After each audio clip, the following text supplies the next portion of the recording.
Well, Japan's battle with persistent inflation is now front and center in the political arena. Just weeks before a key upper house election, Prime Minister Ishiba is under pressure, not just from rising prices, but from voters demanding immediate relief. Opposition parties are now calling for a temporary cut in the consumption tax, while Ishiba stands firm, opting instead for targeted relief measures. Prime Minister Ishiba on Sunday doubled down on his opposition to cutting the national sales tax, even as inflation remains stubbornly high and support for his government slips. With Japan's current consumption tax at 10% and food tax at a reduced 8%, calls to ease the burden on households are growing louder.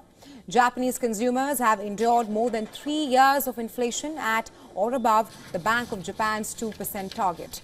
Food prices in particular have surged, pushing inflation in Tokyo to the highest among G7 nations. In June, inflation in Tokyo slowed for the first time in 4 months, thanks in part to recent government moves to reduce utility and gasoline prices.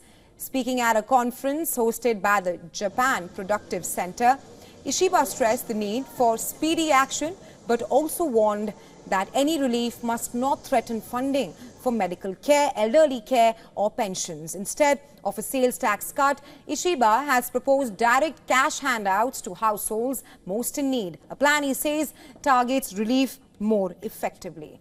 But opposition leader Yoshihiko Noda is not convinced. Campaigning hard ahead of next month's elections, Noda is pushing to slash the 8% consumption tax on food to 0% for up to 2 years. And the public appears to back him as well. The political cost of inaction is already being felt. Ishiba's ruling coalition suffered a historic defeat in the recent Tokyo metropolitan election, with many voters citing the high cost of living and political scandals as deciding factors.